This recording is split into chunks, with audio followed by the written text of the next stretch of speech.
ان کے ساتھ عداوت پیدا کر لی ہے اور وہ ان کو تنگ کرتا ہے، تو مجھ کو بہت غصہ آیا۔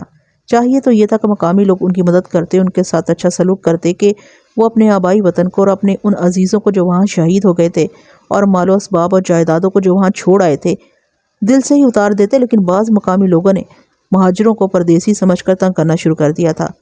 میں نے ایک تو اس کو اپنا فرض سمجھ کر اور پھر ان لوگوں کو مہاجر سمجھ کر پکا ارادہ کر لیا کہ ان کی مدد کروں گا۔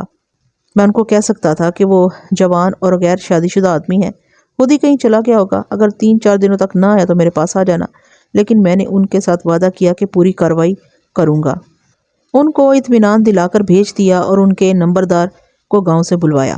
اسے معراج کے چال چلن اور دیگر حالات کی بابت پوچھا۔ اس نے بتایا کہ ہلاک کے معاملے میں یہ ٹھیک آدمی ہے، ہنس مکھ اور ملنسار ہے، ہر کسی کے دکھ سکھ میں شریک ہوتا ہے، خوبصورت جوان ہے، دیکھنے میں ہر کسی کو اچھا لگتا ہے، لیکن فسادی ہے۔ کیا ان کی کسی کے ساتھ دشمنی ہے؟ ہاں حضور، نمبردار نے جواب دیا، اور اس مقامی خاندان کے 2-3 آدمیوں کے نام لے کر کہا، یہ تو بڑا شریف خاندان ہے۔ ان مہاجروں نے جن کا آدمی لاپتہ ہوا ہے اس شریف خاندان کے ساتھ دشمنی پیدا کر لی ہے۔ یہ سارا فساد اسی معراج نے کھڑا کیا تھا جو آپ کہتے ہیں کہ لاپتہ ہو گیا۔ حضور والا، نمبردار نے راز کی بات بتانے کے لہجے میں کہا، یہ شخص ایسا نہیں کہ اس کو کوئی اور لاپتہ کر دے گا، خود ہی کہیں ادھر ادھر ہو گیا ہے۔ تم بھی مقامی ہو نا؟ میں نے اس کو کہا، اور جس خاندان کے ساتھ اس مہاجر خاندان کی دشمنی ہے تمہاری برادری کا خاندان ہے، یہ ٹھیک ہے نا؟ ہاں حضور، اس نے جواب دیا، لیکن میں حضور کو حقیقت کی بات بتا رہا ہوں۔ ہاں، میری بات غور سے سن چودھری، میں نے اس کو کہا، مجھ کو یہ آدمی چاہیے، معراج کو فوراً تھانے میں حاضر کرو، میں اس خاندان کے بچے بچے کو باندھ لوں گا۔ نمبردار نے اچھلنا کودنا شروع کر دیا۔ وہ مجھ کو یہ تسلیم کرانے کی کوشش کر رہا تھا کہ اس کو لاپتہ شخص کی بابت کچھ معلوم نہیں۔ میں نے اس کو بے گناہ اور بے خبر نہ مانا، اس کو کہا کہ وہ تھانے میں موجود رہے اور سچی بات پر آ جائے، ورنہ اس کو تھانے سے نہیں نکلنے دیا جائے گا۔ تھانے دار جادوگر نہیں ہوتے، ان کے پاس لوگوں کے حالات معلوم کرنے کے لیے بہت ذریعے ہوتے ہیں۔ میں آپ کو ایک بات بتاتا ہوں، آپ کے 2-3 دوست ہیں جن پر آپ کو 100% بھروسہ اور اعتبار ہے۔ آپ اپنے گھر کی اور اپنے دل کی ہر بات ان کے ساتھ کرتے ہیں۔ آپ کو معلوم نہیں کہ ان میں سے ایک آدمی تھانے کا مخبر ہے، وہ آپ کی ہر بات اپنے ذہن میں جمع کر رہا ہے۔ کوئی واردات ہوتی ہے جس کا آپ پر شبہ کیا جاتا ہے، اس وقت آپ کا دوست آپ کا نہیں پولیس کا دوست بن جاتا ہے۔ یہ اس واسطے ہوتا ہے کہ اس کو اس کام کے پیسے ملتے ہیں، اور اس کو سب سے بڑا انعام یہ ملتا ہے کہ تھانے دار اس کا دوست بن جاتا ہے اور وقت بے وقت اس کے کام آتا ہے۔ میرے استاد جناب احمد یار خان پولیس کے مخبروں کی تمام قسمیں بیان کر چکے ہیں۔ میں صرف یہ کہوں گا کہ ہمارے ملک میں چغل خوروں کی تعداد ایمانداروں سے زیادہ ہے۔ مجھ کو سمجھ نہیں آتی کہ لوگ چغل خوری میں کیوں مزہ لیتے ہیں۔ مجھ کو یہ عادت بہت بری لگتی ہے، لیکن آپ یہ سن کر مجھ کو برا آدمی سمجھیں گے کہ میں جب خود تھانے دار ہوا کرتا تھا تو تھانے میں آ کر دوسروں کی چغلیاں کرنے والوں کو بہت اچھا سمجھا کرتا تھا اور ان کو شاباش دیا کرتا، ان کی عزت بھی کیا کرتا تھا۔ یہ میں اپنے فائدے کے واسطے کرتا تھا۔ ان مخبروں اور ان چغل خوروں کے ذریعے مجھ کو اپنے تھانے کا تمام علاقہ اور علاقے کا ہر فرد تھانے میں بیٹھے بیٹھے نظر آتا رہتا تھا۔ میں نے تھانے دار کو تھانے میں پابند کر کے اپنے ہیڈ کانسٹیبل کو، جو تجربے کار، اپنی ڈیوٹی کا سچا اور تفتیش کے معاملے میں کلمند تھا، معراج کے گاؤں اس کام کے واسطے بھیجا کہ وہ معراج کے بارے میں اندر اور باہر کی ساری باتیں معلوم کریں، اور جو مخبر گاؤں میں اپنے اوپر پردہ ڈال کر رکھتے ہیں ان کو تھانے بھیج دے۔ اس ہیڈ کانسٹیبل کو میں نے اس کا کام اچھی طرح سمجھا دیا، لیکن وہ خود سمجھتا تھا کہ یہ کیا معاملہ ہے اور اس نے کیا کرنا ہے۔ یہ کوئی سنگین واردات نہیں تھی کہ میں سارے کام چھوڑ کر اس کے پیچھے پڑ جاتا۔ دوسرے دن ہیڈ کانسٹیبل نے معراج کے گاؤں سے جو معلومات اکٹھی کی تھی وہ مجھ کو بتائیں۔ یہ تصدیق ہو گئی کہ معراج بدماش نہیں، نہ اس کی بدماشوں کے ساتھ دوستی تھی۔ گاؤں میں ہر کوئی اس کو پسند کرتا تھا۔ جن خاندان کے ساتھ معراج کے خاندان کی دشمنی تھی، اس خاندان کے 2 آدمی اچھی شہرت والے نہیں تھے۔ عادی مجرموں کے ساتھ ان کا میل جول تھا اور وہ بڑکے مارتے پھرتے تھے۔ مقامی لوگوں کو وہ مہاجروں کے خلاف بھڑکاتے رہتے تھے۔ 3 مہینے پہلے کا ایک واقعہ مجھ کو ہیڈ کانسٹیبل نے سنایا۔ ان 2 مقامی آدمیوں میں سے ایک مہاجر لڑکی کے ساتھ چھیڑخانی کی۔ لڑکی کے وارث ذرا کمزور لوگ تھے، انہوں نے اس آدمی سے شکایت کی تو اس مقامی آدمی نے ان کی بے عزتی کر دی۔ معراج کو پتہ لگا تو وہ لاٹھی لے کر نکل آیا۔ اس نے اس آدمی کو للکارا۔ وہ آدمی کلہاڑی لے کر آ گیا اور لوگوں نے درمیان آ کر معاملہ ٹھنڈا کر دیا۔ کسی مہاجر عورت کی طرف کسی مقامی آدمی نے میلی آنکھ سے دیکھا تو اس کی آنکھیں نکال دوں گا۔ معراج نے یہ اعلان گاؤں میں کھڑے ہو کر کیا اور کچھ دن وہ جہاں بیٹھتا یہی اعلان کرتا رہا۔ ایک مقامی خاندان نے ایک ہندو کی چھوڑی ہوئی زمین پر قبضہ کر لیا تھا، پٹواری بھی اس کے ساتھ مل گیا تھا۔ معراج نے اس ناجائز قبضے کے خلاف شور شرابہ شروع کر دیا۔ ایک بار ڈپٹی کمشنر دورے پر آیا، معراج اس کے پاس چلا گیا اور ناجائز قبضے کی شکایت کی۔ اس وقت افسروں کے دلوں میں پاکستانی جذبہ تھا۔ ڈپٹی کمشنر نے مقامی آدمی سے زمین چھڑوا کر ایک مہاجر خاندان کو دے دی۔ یہ دو واقعات سنانے ہی کافی ہوں گے۔ ان سے پتہ لگتا تھا کہ معراج مہاجروں کا لیڈر تھا اور وہ جرأت والا آدمی تھا۔ مجھ کو یہ افسوس ہوتا تھا کہ 4 سال گزر گئے ہیں مگر یہ لوگ ابھی تک مقامی اور مہاجر سے بٹے ہوئے تھے۔ ان میں مقامیوں کا بھی قصور تھا کہ وہ مہاجروں کو پاکستانی نہیں سمجھتے تھے، اور اس میں مہاجروں کا بھی قصور تھا کہ وہ اپنے آپ کو مہاجر کہتے تھے اور حد بندی قائم رکھتے تھے۔ اس وقت میں کہا کرتا تھا کہ 1-2 سال بعد مقامی اور مہاجر ایک ہو جائیں گے۔ آج 43 سال گزر گئے ہیں، مقامی مہاجر ایک نہیں ہو سکے۔ اب تو پاکستان کی سیاست نے ایک ایسا لیڈر پیدا کر دیا ہے جس نے مہاجروں کی الگ پارٹی بنا لی ہے، جس کو وہ مہاجر قومی موومنٹ کہتا ہے۔ پاکستان کا اللہ حافظ ہے جہاں مہاجر اپنے آپ کو الگ الگ قومیت قرار دے رہے ہیں۔ میں ایک شخص کی کہانی سنا رہا تھا جو لاپتہ ہو گیا تھا۔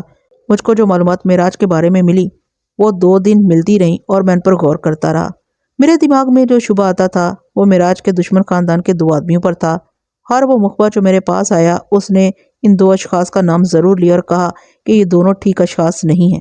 مجھ کو یہ بھی بتایا گیا کہ ان دونوں کو یہ کہتے ہوئے سنا گیا ہے کہ اس معراجے کو اڑا دیں گے۔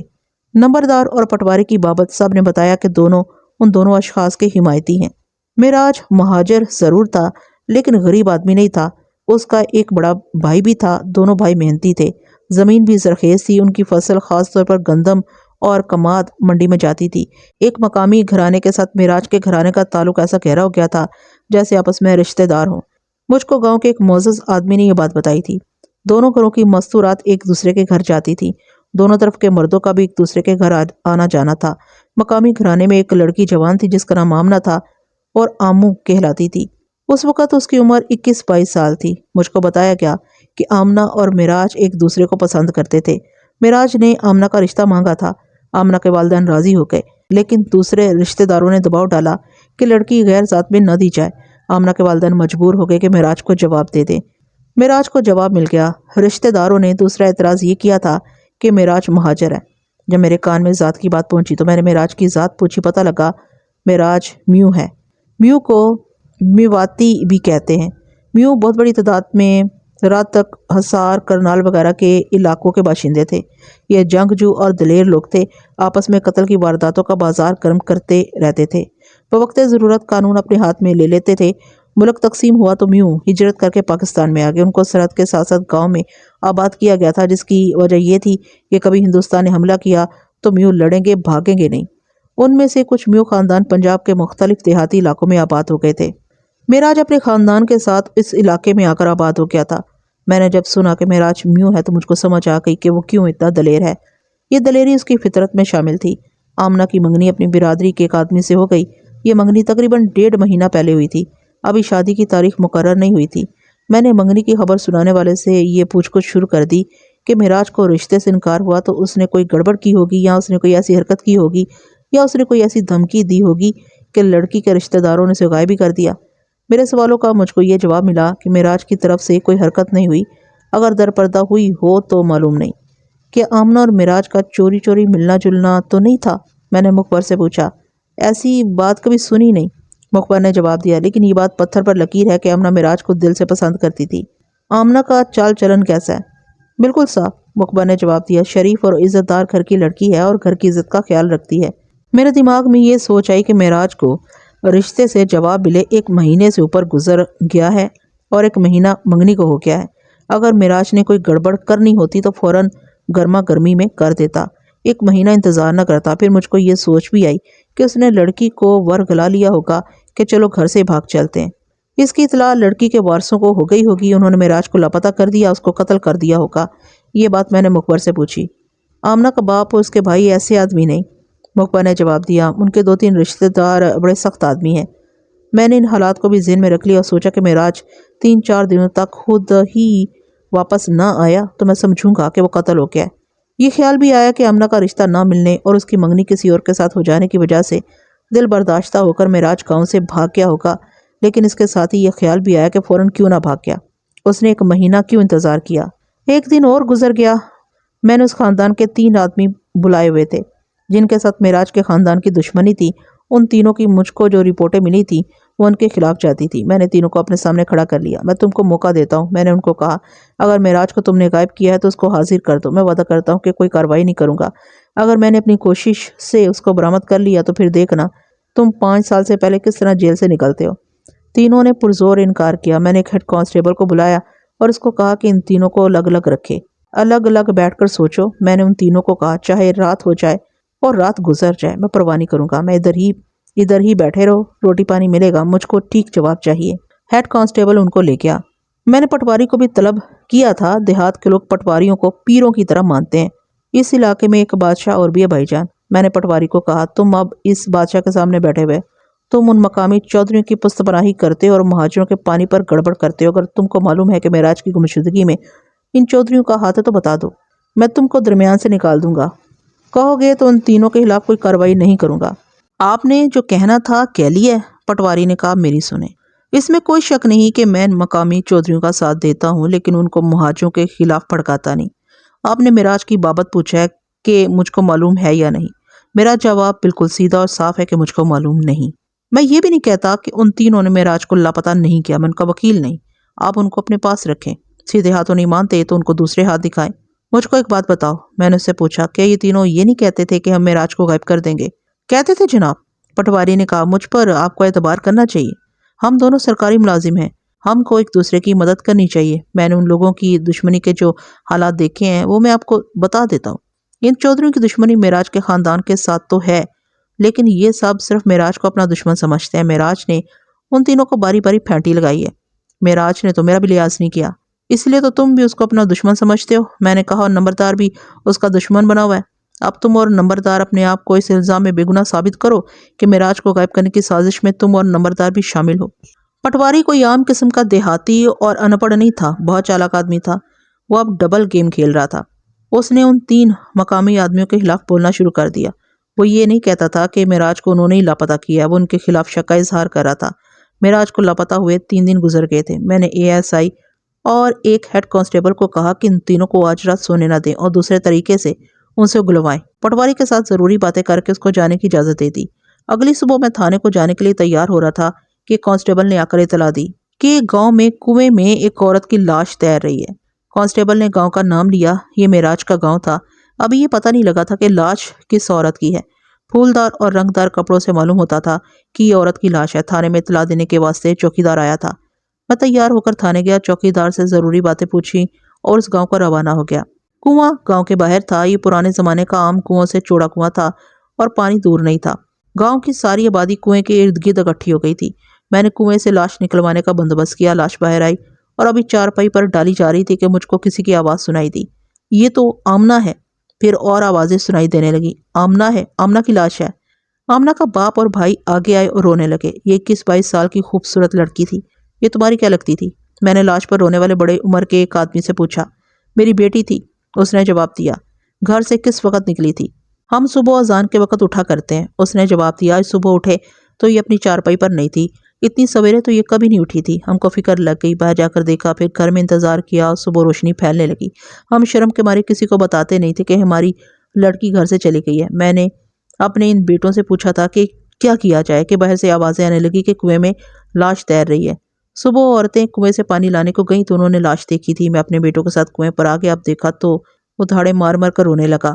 وہ معمولی سا کسان نہیں تھا، اچھی پوزیشن کا زمیندار تھا اور کچھ تعلیم یافتہ بھی تھا۔ ایک بات بتاؤ، میں نے اس کے کان کے ساتھ منہ لگا کر پوچھا، یہ وہی آمنہ تو نہیں جس کا رشتہ اس گاؤں کے ایک شخص معراج نے مانگا تھا اور تم نے انکار کر دیا تھا؟ ہاں جی، اس نے جواب دیا، یہ وہی آمنہ ہے۔ میں نے اس کی منگنی ایک اور لڑکے کے ساتھ کر دی تھی۔ میں نے لاش پوسٹ مارٹم کے واسطے بھجوا دی اور کنویں کے پاس ایک درخت کے نیچے چلا گیا۔ فوراً 2 کرسیاں اور ایک چھوٹی میز اور 2 چارپائیاں آ گئی۔ میں نے آمنہ کے باپ کو اپنے پاس بٹھا لیا۔ کیوں بھائی؟ میں نے پوچھا، یہ کیا معاملہ ہے؟ تم کیا سمجھتے ہو؟ میں تو یہی سمجھتا ہوں کہ میری بیٹی نے اپنی جان خود لی ہے، اس نے جواب دیا۔ کوئی وجہ؟ اپنی منگنی پر وہ خوش نہیں تھی، اس نے کہا۔ معراج کے ساتھ شادی کرنا چاہتی تھی۔ میری بیٹی ایسی بے حیا تو نہیں تھی کہ اپنے منہ سے کہتی کہ وہ فلاں کے ساتھ نہیں فلاں کے ساتھ شادی کرنا چاہتی ہے۔ زمانہ ہی برا آ گیا ہے۔ آمنہ روتی رہتی تھی۔ کیا تمہیں اس نے کہا تھا کہ وہ اس شادی پر خوش نہیں؟ نہیں، اس نے جواب میں کہا۔ لڑکیاں ایسی باتیں اپنے باپوں کے ساتھ تو نہیں کیا کرتی، آمنہ اپنی ماں کو کہتی رہتی تھی۔ پرسوں کی بات ہے، اس نے ماں کو پھر کہا کہ وہ اس منگیتر کو قبول نہیں کرے گی۔ اس کی ماں اس کے رونے اور روز روز کی بک بک سے تنگ آ گئی تھی۔ اس نے آمنہ کو گالی گلوچ کی۔ میرا بڑا بیٹا گھر تھا، اس نے ماں کو وہی تباہی بکتے سنا تو پوچھا یہ کیا معاملہ ہے۔ ماں نے بتا دیا بھائی نے آمنہ کو مارا پیٹا۔ میں گھر آیا تو مجھ کو پتا لگا کہ گھر میں یہ واقعہ ہوا ہے۔ میں نے بیٹی کو مارا پیٹا تو نہیں، برا بھلا کہا اور اپنی عزت کا واسطہ دیا۔ سنا ہے تم بیٹی کا رشتہ معراج کو دینے پر راضی تھے؟ میں نے کہا آپ نے ٹھیک سنا ہے۔ اس نے کہا مجھ کو معراج اس وجہ سے پسند تھا کہ مہاجر ہے، محنتی ہے اور دل گردے کا مضبوط ہے۔ اس کا خاندان غریب تو نہیں۔ مجھ کو یہ دیکھ کر افسوس ہوتا ہے کہ گاؤں کے کچھ لوگ مہاجروں کو اچھا نہیں سمجھتے۔ میں مہاجروں کو صرف اس لیے اچھا سمجھتا ہوں کہ یہ مہاجر ہیں اور انہوں نے پاکستان پر اپنے گھر بار اور جائیدادیں لٹا دی ہیں، اور یہ کہ ان پر ہندوؤں اور سکھوں نے بہت ظلم کیے ہیں۔ میں نے پاکستان بنانے میں بہت کام کیا ہے۔ میں شہر مسلم لیگ کے دفتر میں حکم اور پروگرام لینے جایا کرتا تھا۔ ایک بار میں گرفتار ہو گیا تھا، 1 مہینے بعد رہائی ملی تھی۔ یہ پاکستان میرے اپنے ہاتھوں سے بنایا ہوا ہے۔ مجھ کو ہر وہ آدمی چاہیے، چاہے وہ میرا ذاتی دشمن ہو، اچھا لگتا ہے جس نے پاکستان کے واسطے کچھ نہ کچھ کام کیا ہو اور قربانی دی ہو۔ اللہ کی لعنت پڑے میرے ان رشتہ داروں پر جنہوں نے اکٹھے ہو کر مجھ کو مجبور کر دیا کہ میں اپنی بیٹی کا رشتہ مہاجروں کے گھر میں نہ دوں۔ میری بیوی اور بیٹے بھی ان بدبختوں کی باتوں میں آ گئے۔ اس کی اس بات سے مجھ کو اندازہ ہو گیا کہ یہ معمولی ذہن کا دیہاتی آدمی نہیں اور یہ دل کا صاف آدمی ہے۔ میرے دل میں اس کی عزت پیدا ہو گئی۔ میں نے سوچا کہ آمنہ کے بارے میں اس کی بجائے اس کی بیوی سے پوچھوں گا۔ مائیں بیٹیوں کے دلوں کی باتیں جانتی ہیں۔ معراج کو لاپتہ ہوئے 3-4 دن گزر گئے ہیں۔ میں نے آمنہ کے باپ کو کہا تم کچھ بتا سکتے ہو کہ وہ کہاں غائب ہو گیا یا اس کے دشمنوں نے غائب کر دیا ہے؟ کوئی بھی وجہ صحیح ہو سکتی ہے جناب، اس نے جواب دیا، اس کے دشمن بھی موجود ہیں۔ مجھ کو اب یہ شک ہونے لگا تھا کہ آمنہ نے معراج کے ساتھ شادی نہ ہونے سے دل برداشتہ ہو کر خودکشی کی ہے، اور معراج بھی اسی وجہ سے گھر سے نکلا ہے اور اس نے کہیں دور جا کر گاؤں کے آگے آ کر خودکشی کر لی ہوگی۔ لیکن ابھی تو میں نے یہ یقین کرنا تھا کہ یہ واقعی خودکشی کی واردات ہے۔ میں نے آمنہ کی ماں کو بلانے کی بجائے اس کے گھر چلا گیا، اس کو الگ بٹھا کر پوچھ گچھ شروع کی۔ اس نے بھی وہی بات ذرا تفصیل سے بتائی کہ آمنہ معراج کے ساتھ شادی کرنا چاہتی تھی اور جس کے ساتھ اس کی منگنی ہوئی تھی اس کو وہ پسند نہیں کرتی تھی۔ ماں نے تصدیق کی کہ وہ اکیلی بیٹھ کر روتی رہتی تھی۔ ماں نے یہ بھی بتایا کہ آمنہ کو بھائی نے مارا پیٹا تو اس کے بعد آمنہ نے 2 مرتبہ کہا تھا کہ وہ اپنی زندگی خود ختم کر لے گی۔ کیا معراج سے وہ ملتی تھی؟ میں نے پوچھا تمہیں کبھی پتا چلا تھا کہ منگنی کے بعد وہ معراج سے ملی ہے؟ وہ اب اس دنیا میں نہیں رہی۔ ماں نے جواب دیا ہماری جو بے عزتی ہونی تھی ہو گئی ہے۔ جوان لڑکی کا کنویں میں چھلانگ لگا دینا ہماری بے عزتی نہیں تو اور کیا ہے؟ آمنہ ایسی لڑکی نہیں تھی کہ معراج کو لگ تھلگ ملتی۔ میں قسم بھی تو نہیں کھا سکتی، یہ بتا دیتی ہوں کہ معراج ہمارے گھر آتا تھا تو آمنہ کی خوشی دیکھی نہیں جاتی تھی، اس کی خاطرداری کرتی تھی، پھر وہ اس کے گھر جاتی رہتی تھی، بہانے بنا بنا کر اس کے گھر جاتی تھی۔ معراج نے رشتے کے بعد ہمارے گھر آنا چھوڑ دیا تھا۔ آمنہ کو بھی معلوم ہو گیا تھا کہ معراج کسی کو بتائے بغیر کہیں چلا گیا ہے۔ میں نے کہا یہ سن کر آمنہ کا کیا حال ہوا تھا؟ بہت برا، ماں نے جواب دیا۔ پہلے تو اس کی یہ حالت ہوئی کہ چپ چاپ ایک جگہ نظریں جما کر بیٹھ گئی، گھر کا کوئی کام نہ کیا، ہاتھ میں گلاس لیا تو گلاس ہاتھ سے گر پڑا، پھر اندر جا کر لیٹ گئی۔ اس سے 1 روز پہلے بھائی نے اس کو مارا تھا۔ میں نے رات کو دیکھا، صحن میں بیٹھی ہوئی تھی، منتیں کر کے اندر لائی کہ باپ نے یا بھائیوں نے دیکھ لیا تو ماریں گے۔ اگلے دن معراج کے گھر گئی، واپس آئی تو اس کی آنکھیں سوجی ہوئی تھی۔ ماں نے آمنہ کی آخری دنوں کی جو حالت اور جو باتیں بیان کی ان سے یہی ثابت ہوتا تھا کہ اس نے خودکشی کی ہے۔ میرے واسطے یہی ثبوت بہت تھا کہ والدین کہہ رہے تھے کہ ان کی لڑکی نے خودکشی کی ہے۔ میں نے تو کاغذوں کا پیٹ بھرنا تھا اور مرنے والی کے وارثوں سے تصدیق کرانی تھی کہ لڑکی نے خودکشی کی ہے۔ میرا کام یہیں ختم ہو جانا تھا، لیکن میں سمجھتا تھا کہ میری ڈیوٹی ابھی پوری نہیں ہوئی۔ یہ بھی ہو سکتا تھا کہ بھائی نے خود ہی اپنی بہن کو کنویں میں پھینک دیا ہو، ان کے قابو سے نکل گئی ہوگی۔ میرے دماغ میں یہ سوچ بھی آئی کہ ہو سکتا ہے معراج کا بھی سراغ مل جائے۔ میں نے آمنہ کی ماں کو کہا کہ آمنہ کی کسی ایسی سہیلی کو میرے پاس لے آئے جس کے ساتھ وہ دل کی ہر بات کرتی تھی۔ 15 منٹوں میں 2 لڑکیاں میرے پاس آ گئیں۔ ایک کی ابھی شادی نہیں ہوئی تھی، دوسری کی شادی ابھی 2 مہینے پہلے ہوئی تھی۔ میں نے دونوں کو اکٹھا بٹھا لیا۔ دونوں نے بتایا کہ آمنہ معراج کو اتنا زیادہ پسند کرتی تھی تو اس کو چین نہیں آتا تھا کہ دن میں ایک بار اس کو نہ دیکھ لیتی تو اس کو چین نہیں آتا تھا۔ معراج کا بھی یہی حال تھا۔ کہ آمنہ نے کل یا پرسوں تمہیں کہا تھا کہ وہ اپنی زندگی ختم کر لے گی؟ میں نے پوچھا۔ پرسوں شام کو وہ میرے پاس آئی تھی، ایک سہیلی نے کہا، کہنے لگی کہ آج بھائی نے مجھ کو بہت مارا ہے اور گھر والے میرے دشمن ہو گئے ہیں۔ معراج معلوم نہیں کہاں چلا گیا ہے، میں تو اس زندگی سے تنگ آ گئی ہوں۔ میں اس کو دلاسے دیتی رہی لیکن اس کے جینے کا کوئی حال نہیں رہا تھا۔ اس نے دوسری لڑکی کی طرف دیکھا اور اس کو کہا وہ بات تم سنا دو۔ ایک اور بات ہے جی، دوسری لڑکی نے جو شادی شدہ تھی اور زیادہ ہوشیار معلوم ہوتی تھی مجھ کو بتایا، آمنہ اپنے منگیتر کے خلاف باتیں کرتی رہتی تھی، یہ باتیں منگیتر تک پہنچتی تھی۔ ایک عورت کی زبانی آمنہ کو منگیتر کا پیغام ملا کہ تمہاری شادی تو اب میرے ساتھ ہی ہونی ہے، آ کر دیکھ لینا میں اچھا ہوں یا۔ آمنہ نے اسی عورت کی زبانی جواب دیا کہ تم معراج کی پرانی جوتی کی بھی برابری نہیں کر سکتے۔ میں نے ان لڑکیوں سے اس عورت کا نام معلوم کر لیا۔ کل آمنہ بڑی سخت گھبرائی ہوئی میرے پاس آئی۔ اسی شادی شدہ لڑکی نے کہا۔ کہنے لگی کہ مجھے شک ہے معراج کو میرے منگیتر نے غائب کروایا اور مروا دیا ہے۔ میں نے آمنہ کو کہا کہ وہم نہ کرے، معراج کو یہ منگیتر قتل نہیں کر سکتا۔ آمنہ نے کہا کہ میں تھوڑی دیر پہلے کھیتوں کی طرف آ رہی تھی، منگیتر راستے میں مل گیا۔ میں نے بہت کوشش کی کہ دوسرے راستے پر ہو جاؤں، لیکن وہ ادھر بھی میرے سامنے آ گیا اور قریب گزرتے ہوئے اس نے کہا کہ اب اس کو ڈھونڈ، باقی عمر ڈھونڈتی رہنا۔ پھر وہ میرے پاس آئی تھی۔ غیر شادی شدہ سہیلی نے کہا مجھ کو بھی اس نے یہ بات بتائی تھی۔ اس کو یقین تھا کہ معراج کو اس کے منگیتر نے ہمیشہ کے لیے غائب کر دیا ہے۔ ان دونوں لڑکیوں کے بیانات سے اور ان کے ساتھ میرے سوال جواب سے اور پھر آمنہ کی ماں کی باتوں سے مجھ کو پتہ لگ گیا کہ آمنہ کی ذہنی حالت ایسی ہو گئی تھی جس کے تحت اسے خودکشی کے سوا اور کچھ نظر نہیں آتا تھا۔ وہ سادہ اور شریف لڑکی تھی، یہ میں نے ہر طرف سے معلوم کر لیا تھا کہ آمنہ شریف لڑکی تھی۔ اگر وہ ذرا سی بھی چالاک اور ہوشیار ہوتی یا اس کا دماغ ٹھکانے ہوتا تو وہ اپنے باپ اور بھائیوں کے ذریعے مجھ کو یہ اطلاع دیتی کہ اس کا منگیتر اس کو کہتا ہے کہ اب معراج کو ڈھونڈتی رہنا۔ پھر میں اس کے منگیتر سے اگلوا لیتا کہ معراج کہاں ہے۔ آمنہ نے یہ کارروائی نہ کی، جس کی ایک وجہ یہ بھی ہو سکتی تھی کہ وہ گھر میں معراج کا نام لینے سے ڈرتی تھی۔ ایک وجہ اور بھی تھی جو میرے خیال میں یہ تھی کہ وہ اپنے گھر والوں کو اپنا دشمن سمجھتی تھی۔ بہرحال میرے واسطے یہ ثبوت کافی ہو گیا کہ آمنہ نے خودکشی کی ہے۔ مجھ کو اطمینان یہ بھی تھا کہ آمنہ کے وارث خود کہہ رہے تھے کہ ان کی لڑکی نے خودکشی کی ہے۔ میں اس کی تفتیش میں گہرا چلا گیا تھا۔ اس سے مجھ کو یہ فائدہ ملا کہ معراج کا کچھ سراغ مل گیا۔ میں نے اپنے ہیڈ کانسٹیبل کو جو میرے ساتھ گاؤں میں آیا ہوا تھا بلا کر آمنہ کے منگیتر کا نام بتایا اور کہا کہ اس کو تھانے پہنچا دے۔ میں نے آمنہ کے باپ، بھائیوں اور اس کی ماں اور ان دونوں لڑکیوں کے بیان قلم بند کیے اور ان کے دستخط یا انگوٹھے لگوا کر اس واردات کو خودکشی لکھا اور میں وہاں سے تھانے میں آ گیا۔ جو ہی آمنہ کا منگیتر جس کا نام نظام تھا تھانے میں آیا، میں نے اس کو تفتیش کی چکی میں ڈال دیا۔ میں نے 2-3 منٹوں میں ہی جان لیا کہ یہ شخص ذرا سا بھی ہوشیار نہیں بلکہ بیوقوف آدمی ہے۔ پولیس والے جانتے ہیں کہ اس قسم کے بیوقوف آدمی فوراً جرم کرنے پر آ جاتے ہیں۔ وجہ یہ ہے کہ بیوقوفوں میں دور اندیشی نہیں ہوتی، وہ سمجھتے ہیں کہ یہی کارروائی جو کرنے لگے ہیں عقل مندوں والی کارروائی ہے۔ میں نے اس گاؤں سے ایک عورت کو بھی تھانے میں طلب کیا تھا، وہ بھی نظام کے پیچھے پیچھے تھانے میں پہنچ گئی تھی۔ یہ وہ عورت تھی جس کی زبانی آمنہ نظام کو اور نظام آمنہ کو پیغام بھیجا کرتے تھے۔ یہ میں پہلے بتا چکا ہوں کہ ان کے پیغام کیا ہوتے تھے۔ کان کھول کر سنو نظام، میں نے اس شخص کو کہا، تم نے اگر مجھ کو چکر دینے کی کوشش کی تو میں تم کو ایسے چکر میں ڈالوں گا، نہ مرو گے تو نہ جیو گے۔ اگر سچ بات اگل دو گے تو میں تم کو کچھ نہیں کہوں گا اور گھر جانے کی اجازت دے دوں گا۔ صرف یہ بتا دو کہ معراج کہاں ہے۔ اس نے پہلے تو مجھ کو بے وقوفوں کی طرح دیکھا۔ اس کی آنکھیں اتنی زیادہ کھل گئیں جیسے آنکھیں باہر آ جائیں گی۔ اس کے چہرے کا رنگ پھیکا اور زرد ہو گیا، ہونٹ خشک ہو گئے، پھر اس کے ہونٹ ذرا ذرا کانپنے لگے۔ میں اس کی آنکھوں میں آنکھیں ڈال کر دیکھتا رہا اور اس کو مزید کچھ بھی نہ کہا۔ نہیں، اس کے منہ سے یہ لفظ اپنے آپ ہی نکلا۔ پھر وہ ہکلانے لگا جس کی مجھ کو سمجھ نہ آئی کہ کیا کہہ رہا ہے یا کیا کہنا چاہتا ہے۔ اس نے بہت کوشش کر کے ذرا صاف لفظوں میں کہا، مجھ کو معراج کا کچھ پتہ نہیں۔ یہ کہہ کر اس نے خدا اور رسول صلی اللہ علیہ وآلہ وسلم اور قرآن کی قسمیں کھانی شروع کر دی۔ آمنہ نے تم کو ایک پیغام بھیجا تھا، میں نے کہا، اور تم نے اس کو اس پیغام کا جواب دیا تھا؟ نہیں سرکار جی، اس نے گھبراہٹ بھرے لہجے میں کہا، نہ آمنہ نے مجھ کو کوئی پیغام بھیجا نہ میں نے کوئی جواب دیا تھا۔ اس شخص کے دماغ میں یہ سوچ ہو کہ آمنہ تو مر گئی ہے، اس واسطے سچی بات کی تصدیق نہیں ہو سکتی۔ آمنہ کو تم نے یہ پیغام بھیجا تھا کہ معراج کی پرانی جوتی کی بھی برابری نہیں کر سکتے؟ میں نے اس سے پوچھا۔ اس نے پھر ہکلاتے ہوئے جواب دیا کہ آمنہ نے اس کو ایسا کوئی پیغام نہیں بھیجا تھا۔ تم نے ایک روز پہلے کھیتوں میں آمنہ کو کہا تھا کہ اب معراج کو ڈھونڈتی رہنا، میں نے یہ کہہ کر اسے پوچھا، کہا تھا یا نہیں؟ نہیں سرکار جی، اس نے رونے جیسی آواز میں جواب دیا۔ فوراً ہی اس نے سچ مچ کا رونا شروع کر دیا۔ مجھ پر اس کے رونے کا کوئی اثر نہ ہوا۔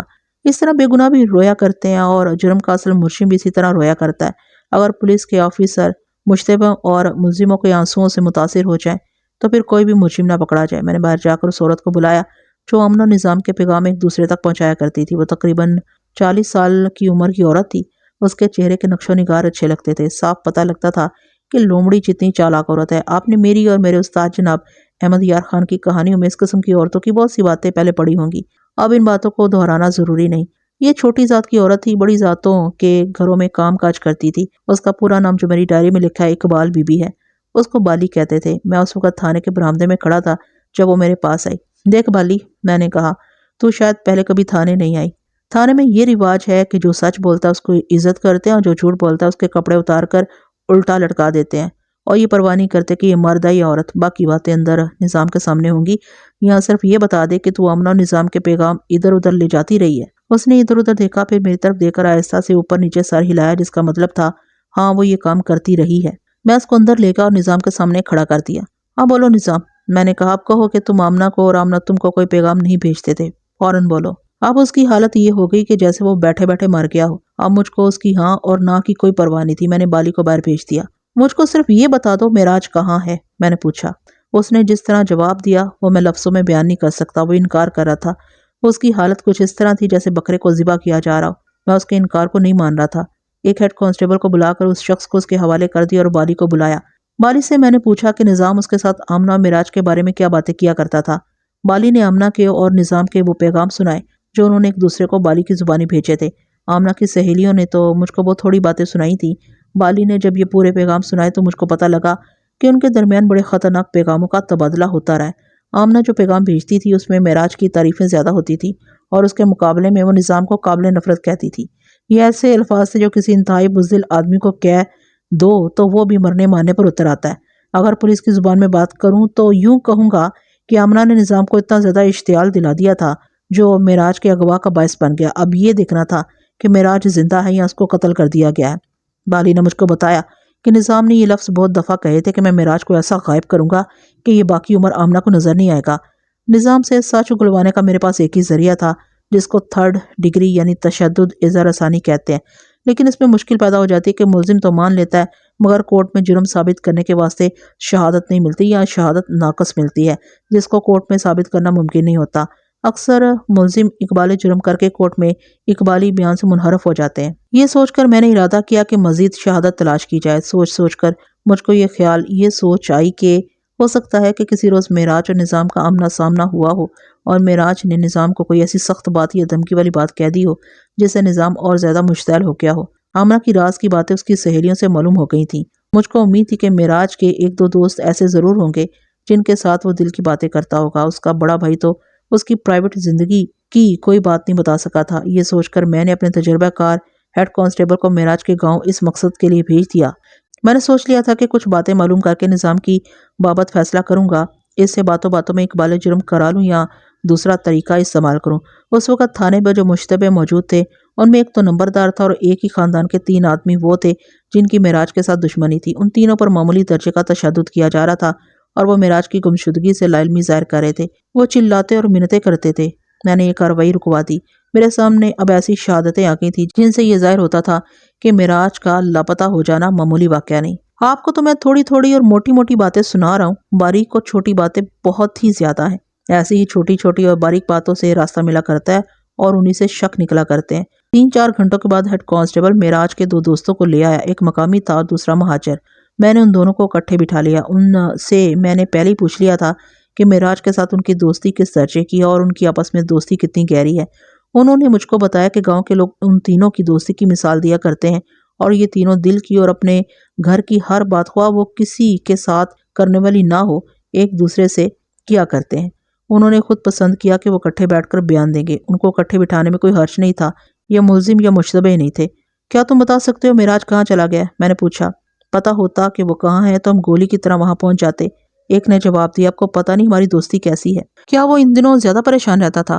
جس دن سے اس کو آمنہ کے رشتے سے انکار ہوا تھا اس دن سے وہ پریشان تھا، مجھ کو جواب ملا۔ وہ اداس رہتا اور کبھی اس کے آنسو بھی نکل آتے تھے۔ ہم اس کو تسلیاں دیتے رہتے تھے۔ کیا اس نے کبھی کہا تھا کہ وہ آمنہ کو اپنے ساتھ بھگا لے جائے گا؟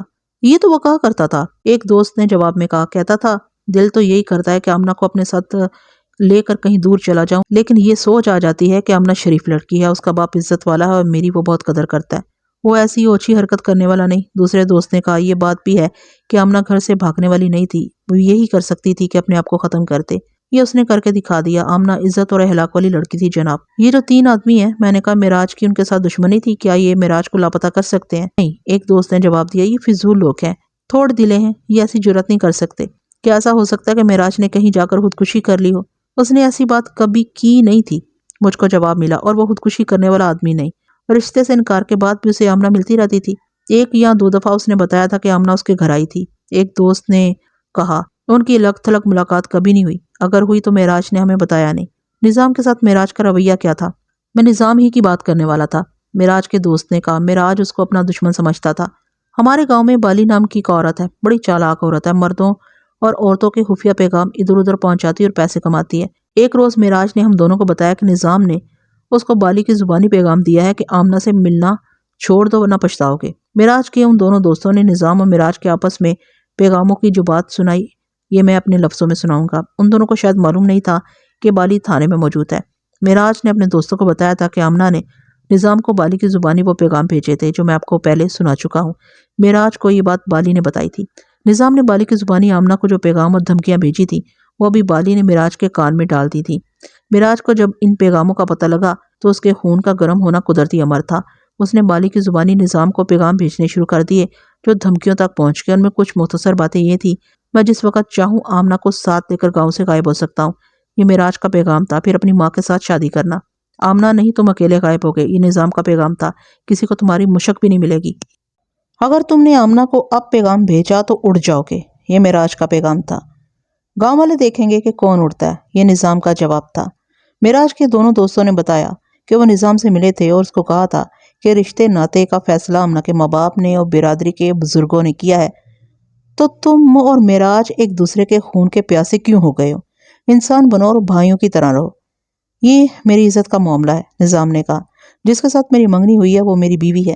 مجھ کو معلوم ہے کہ میری بیوی کا دل معراج کے ساتھ ملا ہوا ہے۔ تم نہیں جانتے کہ آمنہ نے ایک کمین عورت کی زبانی مجھ کو کیا کیا باتیں کہی ہیں۔ اس سے یہ باتیں معراج نے کہلوائی ہیں۔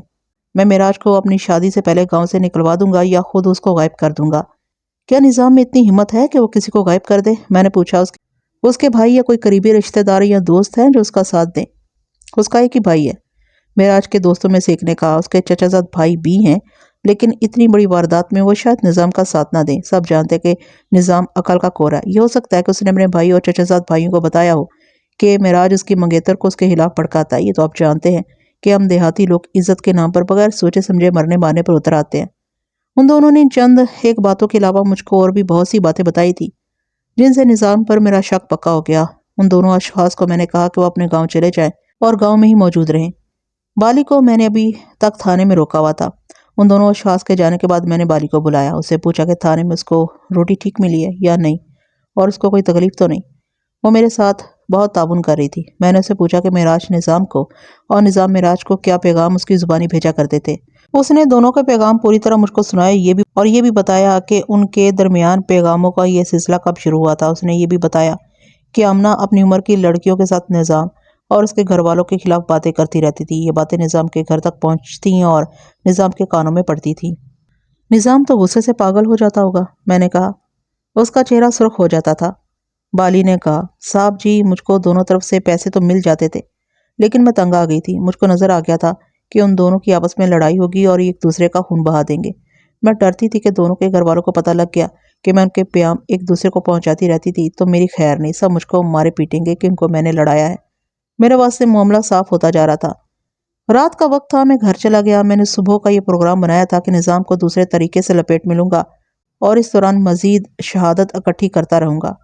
میں اگلے روز تھانے میں گیا۔ مجھ کو یاد ہے کہ میں اس صبح بہت جلدی تھانے چلا گیا تھا۔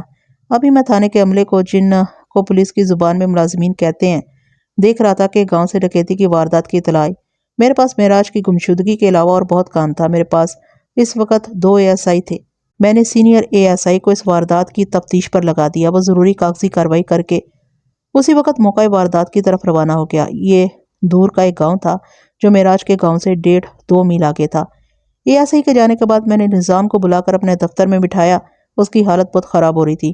میں ابھی سمجھ نہیں سکا تھا اس کی یہ حالت اس واسطے خراب ہوئی ہے کہ اس کو 2 دنوں سے تھانے میں روکا ہوا ہے یا اس واسطے کہ اس کا جرم پکڑا گیا ہے۔ میں تم کو ابھی موقع دیتا ہوں۔ میں نے اس کو کہا، تم نے بالی کو تھانے میں دیکھا ہے، اس کے ذریعے تم آمنہ کو اور معراج کو دھمکیوں والے پیغام بھیجا کرتے تھے۔ تم نے اپنے گاؤں کے 2 اور آدمی بھی تھانے میں دیکھے ہوں گے۔ تم کو معلوم ہے کہ یہ معراج کے دوست ہیں۔ یہ دونوں تمہارے پاس گئے تھے اور تم کو کہا تھا کہ معراج کے ساتھ دشمنی چھوڑ دو، اور تم نے کہا تھا کہ تم اس کو غائب کر دو گے۔ یہ تو سب کہنے کی باتیں ہیں حضور۔ نظام نے اس طرح کہا جیسے ابھی رو پڑے گا۔ وہ مجھ کو پیغام بھیجتے تھے۔ میں اتنا بغیرت تو نہیں ہوں کہ ان کو جواب نہ دیتا۔ میں مانتا ہوں کہ میں نے معراج کو دھمکیاں بھیجی تھی، لیکن میں اس کو غائب کس طرح کر سکتا ہوں؟ میرے اندر اتنی ہمت نہیں۔ نظام، میں نے کہا، انسان کے بچے بن جاؤ۔ اصل بات تمہاری زبان سے نکل جائے گی، لیکن اس وقت تک تمہارا خلیہ بگڑ چکا ہوگا۔ وہ مسلسل انکار کرتا رہا۔ اس کے سامنے تمام شہادت رکھی اور کچھ جھوٹ بھی بولے، لیکن وہ پھر بھی اپنے انکار پر ڈٹا رہا۔ ایک بار اس نے اٹھ کر میرے پاؤں پکڑ لیے، اس طرح رونے لگا جس طرح دودھ پینے والا بچہ دودھ کے واسطے روتا ہے۔ میں نے اس کو ایک بار پھر کہا کہ وہ اپنا انجام سوچ لے اور مجھ کو صحیح بات بتائے۔ میں نے یہ کہہ کر ایک کانسٹیبل کو بلایا اور نظام کو اس کے حوالے کر دیا۔ میں نے اس روز ضلع کے شہر میں سیشن کورٹ میں بھی جانا تھا۔ شہر 25-26 میل دور تھا۔ میں بس میں بیٹھا اور چلا گیا۔ میری واپسی شام 5 بجے کے قریب ہوئی۔ میں تھانے گیا تو کچھ عجیب چیزیں مجھ کو دکھائی گئیں۔ ایک چیز تو یہ تھی کہ کسی آدمی کی 2 جڑی ہوئی انگلیاں تھیں، ایک چھوٹی انگلی اور اس کے ساتھ والی انگلی تھی، اور اس کے پیچھے ہاتھ کا تھوڑا سا حصہ تھا۔ چھوٹی انگلی کے ساتھ والی انگلی میں چاندی یا سٹیل کی انگوٹھی تھی، اس میں چھوٹا سا ایک نگ جو شاید کانچ کا تھا لگا ہوا تھا۔ دوسری چیز جو مجھ کو دکھائی گئی وہ چاندی کا ایک خول تھا جس کی شکل کلائی پر باندھنے والی چھوٹی گھڑی جیسی تھی۔ دور سے یہ گھڑی لگتی تھی، اس کے ساتھ گھڑی کی طرح چمڑے کا سٹرپ تھا۔ تیسری چیز جو میری میز پر رکھی ہوئی تھی ایک انسانی بازو کی ہڈی تھی جو کوہنی کے نیچے تھی۔ اس پر تھوڑا سا گوشت بھی تھا اور گوشت پر ایسے بال تھے جیسے انسانوں کے بازوؤں پر ہوتے ہیں۔ صاف نظر آتا تھا کہ یہ ہڈی کوہنی کے قریب سے کاٹی گئی ہے۔ انگلیوں کا گوشت کچھ سوج کر نیلا ہو گیا تھا۔ میں نے بھنگی کو بلایا اور اس کو کہا کہ وہ انگلی کو خراب کیے بغیر انگلی سے انگوٹھی نکال دے۔ گھڑی کی شکل کا چاندی کا جو ہول تھا میرے واسطے کوئی نئی چیز نہیں تھی، اس کے اندر ضرور تعویذ تھا۔ دیہات کے لوگ اپنے پیروں سے تعویذ لکھوا کر چاندی کے ہول میں بند کرتے اور دھاگا باندھ کر گلے میں ڈال لیتے یا بازو کے ساتھ باندھ لیتے ہیں۔ میں نے 2-3 آدمی دیکھے تھے جنہوں نے گھڑی کی شکل کے ہول بنوا کر گھڑی کی طرح اپنی کلائیوں پر باندھے ہوئے تھے۔ میں نے چاقو سے اس ہول کو کھولا تو اندر سے طے کیا ہوا کاغذ کا ایک ٹکڑا نکلا۔ اس کی تہیں کھولی تو اس پر کچھ ہندسے اور کچھ حرف لکھے ہوئے تھے۔ اس کی الٹی طرف بھی کچھ الفاظ لکھے ہوئے تھے جو مجھ سے پڑھے نہیں گئے۔ یہ شائستہ تحریر تھی، بہرحال یہ کسی پیر کا لکھا ہوا تعویذ تھا۔ یہ چیزیں ASI نے تھانے بھیجی تھیں جو ڈکیتی کی تفتیش کے واسطے موقع واردات کے گاؤں کیا تھا۔ ASI ابھی گاؤں میں ہی تھا۔ اس نے یہ چیزیں اس ہیڈ کانسٹیبل کے ہاتھ بھیجی تھیں جو اس کے ساتھ کیا تھا۔ میں اس سلسلے میں ایک بات کہنا چاہوں گا، ASI چاہتا تو ان چیزوں کو وہیں کہیں زمین میں دبا دیتا اور ایک فالتو کام سے خود بھی بچ جاتا اور مجھ کو بھی بچا لیتا، لیکن وہ اصل معنوں میں پولیس آفیسر تھا۔ اس کو احساس ہو گیا کہ ایک انسان قتل ہوا ہے، لہٰذا قاتل کو پکڑنا پولیس کا فرض ہے۔ میرے ASI کو یہ چیزیں اس طرح ملی تھی کہ اس کو ڈکیتی کی واردات والے گھر کے صحن میں 2 کھرے نظر آ گئے تھے۔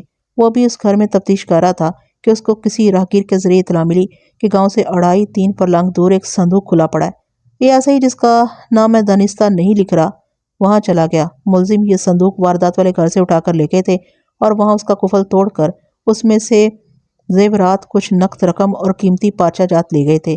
اس جگہ نہ کھیت تھے نہ آبادی تھے، بنجر اور ویران علاقہ تھا اور یہ کٹا بھٹا اور نشیبوں والا علاقہ تھا۔ صندوق کے ساتھ زمین پر ملزموں کے کھرے تھے۔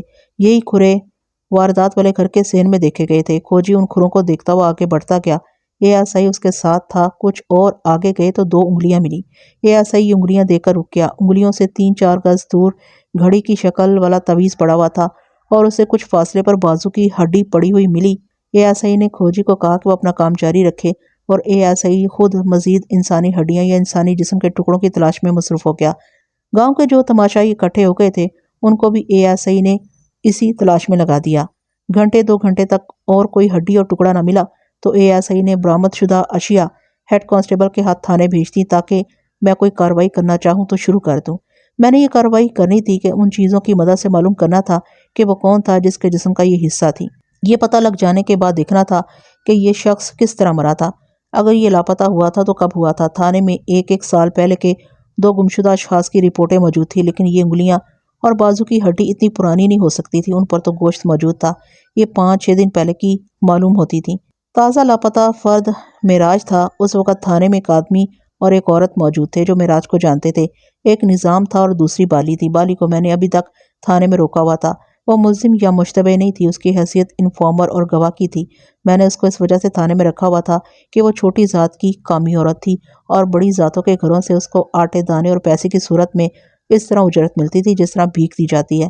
اگر معراج کو لاپتہ کرنے والے ملزم ان بڑے خاندانوں کے تھے تو وہ بالی کو ڈرا دھمکا کر میرے واسطے بیکار کر سکتے تھے۔ ان کو یہ پتہ تو لگ ہی گیا تھا کہ بالی تھانے میں ہے اور وہ ہر گھر کی مخبری کرے گی۔ میں نے اس عورت کو ان چودھریوں سے بچا کر تھانے میں پوری عزت سے رکھا ہوا تھا۔ میں نے اس کو بلا کر وہ رنگ نما انگوٹھی دکھائی جو کسی کے ہاتھ سے کٹی ہوئی انگلی سے بھنگی سے اتروائی تھی۔ یہ دیکھو بالی۔ میں نے انگوٹھی اس کے ہاتھ میں دے کر پوچھا، یہ معراج کی تو نہیں؟ اس نے انگوٹھی کو بہت غور سے دیکھا اور سوچ میں پڑ گئی۔ میں دیکھ رہا تھا کہ وہ یاد کرنے کی کوشش کر رہی تھی۔ نہیں صاحب جی، اس نے انگوٹھی مجھ کو دیتے ہوئے کہا، مجھ کو یاد نہیں آ رہا۔ وجہ یہ ہے صاحب جی، میں معراج کے پاس زیادہ وقت تو نہیں بیٹھتی یا کھڑی رہتی۔ وہ مجھ کو اشارہ کر کے کھیتوں کی طرف چلا جاتا اور میں اس کے پاس پہنچ جاتی تھی۔ وہ 1 منٹ میں مجھ کو بات بتاتا اور کبھی 4 کبھی 8 آنے میری طرف پھینک کر کہتا، جاؤ اسے یہ کہہ دینا۔ میں نے کبھی نہیں دیکھا کہ اس کی کسی انگلی میں انگوٹھی ہے یا نہیں۔ اس کا جواب تسلی بخش تھا۔ میں نے اس کو تعویذ دکھایا تو اس کو بھی وہ پہچان نہ سکی۔ مجھ کو معراج کا خیال اس واسطے آ گیا تھا کہ وہ لاپتہ تھا۔ یہ انگوٹھی تو میں اس کے گھر والوں کو دکھا کر پوچھ سکتا تھا۔ شام ہو گئی تھی۔ میں نے یہ چیزیں صبح ڈاکٹری معائنے اور رپورٹ کے واسطے 15-16 میل دور بڑے شہر میں بھیجنی تھی۔ رات کو ASI واپس آ گیا۔ اس نے ملزموں کا سراغ لگا لیا تھا، لیکن ملزم روپوش ہو گئے تھے۔ ASI ایک اور چیز لے آیا۔ یہ ایک انسانی کھوپڑی تھی جس پر ذرا سا بھی گوشت نہیں تھا، آنکھیں بھی کھائی ہوئی تھیں۔ کھوپڑی تازہ لگتی تھی۔ ASI کو یہ ایک جھاڑی میں پڑی ہوئی ملی تھی۔ ASI بہت تھکا ہوا تھا۔ میں نے اس کو کہا کہ وہ آرام کرے۔ معراج کے گاؤں کے نمبردار کو میں نے تھانے میں پابند کیا ہوا تھا۔ وہ میرے پاس آ گیا اور منتیں کرنے لگا کہ میں اس کو چھوڑ دوں۔ اس کو میں نے ان 3 آدمیوں کے ساتھ نتھی کیا ہوا تھا جو معراج کے دشمن تھے۔ اس نے ایسی باتیں کی کہ میں اس کو چھوڑنے پر راضی ہو گیا اور اس کو گاؤں جانے کی اجازت دے دی۔ بعد میں نے خدا کا شکر ادا کیا کہ یہ خدائی اشارہ تھا کہ میں اس کو چھوڑ دوں۔ اس کو چھوڑنے سے میرا مسئلہ حل ہو گیا۔ میں نے اگلی صبح تھانے جا کر کھوپڑی، انگلیاں اور بازو کی ہڈی کا پارسل بنا کر اپنے علاقہ DSP کو اس درخواست کے ساتھ بھیج دیا کہ ان چیزوں کا ڈاکٹری معائنہ کرایا جائے اور رپورٹ لی جائے۔ میرے ہاتھ میں ایک تعویذ اور اس کا خول رہ گیا تھا۔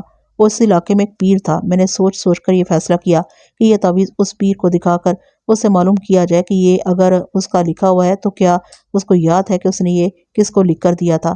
میں نے دوسرے ASI کو یہ تعویذ اور اس کا خول دے کر کہا کہ وہ اس پیر کے پاس جائے اور میں اس سوال کا جواب لے آئے۔ پیر 10-11 میل دور ایک گاؤں میں رہتا تھا۔ ASI اسی وقت روانہ ہو گیا۔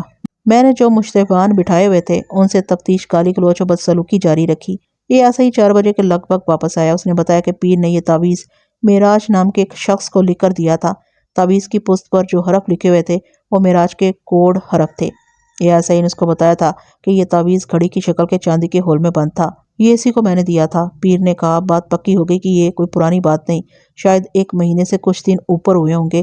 یہ شخص میرے پاس آیا، کہتا تھا اس کی مراد یہ ہے کہ جس لڑکی کے ساتھ وہ شادی کرنا چاہتا ہے اسی کے ساتھ ہو۔ میں نے لڑکی کا نام پوچھا جو مجھ کو یاد نہیں رہا۔ اس کا نام اس وجہ سے یاد رہ گیا کہ یہ تعویذ کے دوسری طرف میرے اپنے طریقے سے لکھا ہوا ہے۔ اب آپ نے چاندی کے ہول کی شکل بتائی ہے تو مجھے یہ شخص یاد آ گیا ہے۔ اس نے یہ ہول بنوایا تھا تو میرے پاس یہ معلوم کرنے کے واسطے آیا تھا کہ وہ اس میں تعویذ بند کر کے کلائی کے ساتھ باندھ سکتا ہے یا نہیں۔ یہ وہ اس واسطے معلوم کرنے آیا تھا کہ میں نے اس کو کہا تھا کہ تعویذ گلے میں باندھے۔ یہ ہول دے کر میں نے اس کو اجازت دے دی تھی اس میں ڈال کر کلائی کے ساتھ باندھ لے۔ کہانی سے ہٹ کر میں آپ کو اس پیر کی بات سناتا ہوں۔ دنیا سائنس کے زور پر چاند ستاروں تک پہنچ گئی ہے، مگر پاکستان میں ابھی تک لوگوں کے دلوں پر پیروں اور عامل شاہوں کی حکمرانی ہے۔ میرا یہ ASI بہت ہی چالاک پولیس آفیسر تھا۔ پولیس میں جو آفیسر چالاک نہیں ہوتا وہ پولیس کے واسطے بیکار ہوتا ہے۔ اس ASI کو معراج کی گمشدگی کے کیس اور اس کی تفتیش کا پوری طرح علم تھا۔ اس نے اس پیر کا امتحان لینے کی غرض سے اس کے ساتھ باتیں شروع کر دی۔ یہ بھی سن لے کہ اس پیر کی گدی آج بھی موجود ہے اور پہلے سے زیادہ مشہور ہے۔ اس وقت جو پیر تھا وہ مر چکا ہے۔ اس کے مزار پر عرس ہوتا ہے۔ اب اس کا بیٹا پیری مریدی کا کاروبار کرتا ہے۔ یا سرکار، ASI نے پیر سے پوچھا، کیا اس شخص کی شادی اس لڑکی کے ساتھ ہو جائے گی؟ کیوں نہیں ہوگی؟ پیر نے کہا، ہمارا تعویذ کبھی ناکام نہیں ہوا۔ یا سرکار، ASI نے کہا، آپ نے یہ تو پوچھا ہی نہیں کہ یہ تعویذ پولیس کے پاس کس طرح پہنچا اور میں اس کے بارے میں کیوں دریافت کرنے آیا ہوں۔ ضرورت ہی کیا ہے پوچھنے کی؟ پیر نے کہا، اس شخص نے کوئی جرم کیا ہوگا، کرتا رہے جرم۔ اس نے ہماری درگاہ میں آ کر عرض کی تھی کہ اس کی یہ مراد پوری کر دیں۔ ہاں، یاد آ گیا۔ یہ 3-4 دنوں بعد پھر ہمارے پاس آیا تھا، کہتا تھا کہ لڑکی کی منگنی کسی اور کے ساتھ ہو گئی ہے۔ ہم نے اس کو کہا تھا کہ لڑکی کی شادی کسی اور کے ساتھ نہیں ہوگی۔ لڑکی مر گئی ہے سرکار، ASI نے کہا۔ ہم نے غلط تو نہیں کہا تھا؟ پیر نے کہا، ہم نے کہا تھا کہ لڑکی کی شادی کسی اور کے ساتھ نہیں ہوگی۔ ہم اپنی طرف سے یہ کہنا نہیں چاہتے تھے کہ لڑکی شادی تک زندہ نہیں رہے گی۔ معراج لاپتہ ہے سرکار، ASI نے پوچھا، کیا بتا سکتے ہیں کہ وہ کہاں ہے؟ پیر ہنس پڑا اور بولا، کبھی مراقبے میں بیٹھیں گے تو یہ بھی معلوم ہو جائے گا۔ وہ ہمیں معلوم ہے، ASI نے کہا۔ وہ آپ کا تعویذ یہیں چھوڑ کر دنیا سے اٹھ گیا۔ اللہ آپ کی گدی کو سلامت رکھے۔ آپ کے تعویذ کی اس کرامات کو میں مانتا ہوں کہ اس سے یہ سراغ مل گیا ہے کہ ہمیں جو کھوپڑی، ایک بازو کی ہڈی اور 2 انگلیاں ملی ہیں یہ معراج کی ہیں۔ ASI وہاں سے آ گیا۔ میں نے اسی وقت ایک کانسٹیبل کو بلا کر کہا کہ سائیکل لے کر معراج کے گاؤں جائے اور اس کے باپ اور بڑے بھائی کو بلا لائے۔ کانسٹیبل کے جانے کے بعد میں نے ان 3 آدمیوں کو جو معراج کے دشمن تھے باری باری بلایا۔ تینوں کو ایک بار پھر کہا کہ ابھی وقت ہے وہ مان جائیں، لیکن ان میں سے کوئی بھی نہ مانا۔ تینوں کی حالت یہ تھی کہ وہ روتے اور ہاتھ جوڑتے تھے۔ ان پر تشدد بھی کیا گیا تھا۔ پھر میں نے نظام کو بلایا اور اس کو بھی اقبال جرم کرنے پر زور دیا۔ وہ تو بات کم کرتا اور روتا زیادہ تھا۔ یہ تو ثابت ہو گیا تھا کہ معراج مارا جا چکا ہے، لیکن یہ معلوم نہیں تھا کہ اس کو قتل کیا گیا ہے یا اس نے خودکشی کی ہے۔ مجھ کو یہ سوچ بھی آتی تھی کہ اس نے خودکشی کی ہے تو کس طریقے سے کی ہے کہ اس کا سر الگ ملا ہے، بازو الگ ملا ہے اور انگلیاں الگ ملی ہیں۔ میرے دماغ میں ایک اور خیال آ گیا۔ میں نے قتل کے 2 کیس سنے تھے، دونوں میں قاتلوں نے مقتول کو قتل کر کے اس کے جسم کو کئی ٹکڑوں میں کاٹا اور ٹکڑے ایک دوسرے سے دور دور زمین میں دبا دیے تھے۔ یہ دونوں وارداتیں تو مختلف تھانوں کی تھیں۔ دونوں کے ملزم پکڑے گئے تھے، دونوں سے اقبال جرم کروا لیا گیا تھا۔ ایک کو عمر قید اور دوسرے کو سزائے موت ملی تھی۔ ایسے قتل انتقامی طور پر کیے جاتے ہیں۔ مقتول کی لاش کے ٹکڑے غصے اور انتقام کا اظہار کرتے ہیں۔ لاش کے ٹکڑے کر کے دور دور دفن کرنے کی ایک وجہ یہ بھی ہوتی ہے کہ لاش نہ ملے۔ قاتلوں کو خیال ہوتا ہے کہ کہیں سے مقتول کا ایک بازو ایک ٹانگ مل بھی گئی تو کیا پتہ چلتا ہے یہ کس کے جسم کا حصہ ہے، لیکن قاتل نہیں جانتے کہ انسان کا خون ہضم نہیں ہو سکتا۔ زمین بھی گواہی دے کر قاتل کو پکڑوا دیا کرتی ہے۔ مجھ کو شک ہونے لگا کہ معراج کو بھی قتل کر کے اس کی لاش کے ٹکڑے مختلف جگہوں پر دبا دیے گئے تھے۔ اس علاقے میں شیر، چیتے، بھیڑیے وغیرہ تو تھے نہیں کہ انہوں نے لاش کو کھا کر یہ ٹکڑے چھوڑ دیے ہوں۔ وہاں گیدڑ اور آوارہ کتے تھے، بلیاں تھیں، شاید بجو بھی تھے۔ معراج کا باپ اور بھائی آئے تو میں نے انگوٹھی اور تعویذ کا خول ان کے آگے شناخت کے واسطے رکھ دیا۔ میں نے تعویذ خول میں ڈال کر خول بند کر دیا تھا۔ یہ انگوٹھی معراج کی ہے، معراج کے بڑے بھائی نے کہا اور پوچھا وہ کہاں ہے؟ یہ تو اسی کا تعویذ ہے، معراج کے باپ نے تعویذ دے کر کہا اور تعویذ یعنی خول اپنے بیٹے کے ہاتھ میں دے دیا۔ میرا بھائی کہاں ہے؟ بھائی نے گھبراہٹ کے لہجے میں پوچھا۔ جناب تھانے دار صاحب، اس کی یہ چیزیں کہاں سے ملی ہیں؟ وہ زندہ تو ہے؟ نہیں، میں نے آہستہ سے کہا، اللہ نے اس کی اسی طرح لکھی تھی۔ آپ تصور کر سکتے ہیں کہ ایک جوان آدمی کی موت کی خبر سن کے اس کے باپ اور بھائی کا کیا حال ہوا ہوگا۔ تھانے داروں کو اپنا دل پتھر بنانا پڑتا ہے۔ ان دونوں نے رونا شروع کر دیا۔ باپ کی تو دھاڑیں نکل گئیں۔ تھانے کے بہت سارے آدمی دوڑے آئے اور دروازے میں کھڑے ہو گئے۔ میں نے ان کو اور معراج کے باپ اور بھائی کو بھی ڈانٹ دیا۔ یہ تھانہ ہے، میں نے ان کو ڈانٹ کر کہا، یہاں ماتم نہ کرو۔ مجھ کو بتاؤ کہ تمہیں کس پر شک ہے؟ میں نے اب اس کے قتل کی یا خودکشی کی تفتیش کرنی ہے۔ حضور، باپ نے اپنے رونے پر قابو پا کر پوچھا، اس کی لاش کہاں ہے؟ لاش نہیں ملی، میں نے اس کو بتایا۔ لاش کے 2-3 ٹکڑے اور یہ 2 چیزیں ملی ہیں۔ ان باتوں کو چھوڑو، یہ بتاؤ کہ نظام کے ساتھ معراج کی دشمنی تھی؟ نہیں جناب، بھائی نے جواب دیا، نظام کے ساتھ کوئی دشمنی نہیں تھی۔ بات صرف یہ تھی کہ معراج جس لڑکی کے ساتھ شادی کرنا چاہتا تھا اس لڑکی کی منگنی نظام کے ساتھ ہو گئی۔ اس کا معراج کو بہت افسوس تھا۔ ان دونوں نے مجھ کو وہی باتیں بتائیں جو وہ پہلے روز بتا چکے تھے۔ ان کو یہ معلوم نہیں تھا کہ اس رات معراج کو کون بلانے آیا تھا۔ اس کے بعد معراج واپس نہیں آیا تھا۔ مجھ کو وہ وقت بھی یاد ہے جب معراج کا باپ اور بھائی میرے سامنے بیٹھے ہوئے تھے۔ ان کے آنسو بہ رہے تھے، ان کی سسکیاں بھی نکل جاتی تھی۔ میں ان سے کوئی بات پوچھتا تھا تو دونوں میرے منہ کی طرف دیکھتے اور سوچ سوچ کر فضول سا جواب دیتے تھے۔ میں جانتا تھا کہ ان کی ذہنی حالت بگڑی ہوئی ہے۔ پھر مجھ کو ان پر غصہ آ گیا تھا۔ مجھ کو یہ شک بھی ہوا جیسے یہ دونوں کوئی بات چھپا رہے ہوں۔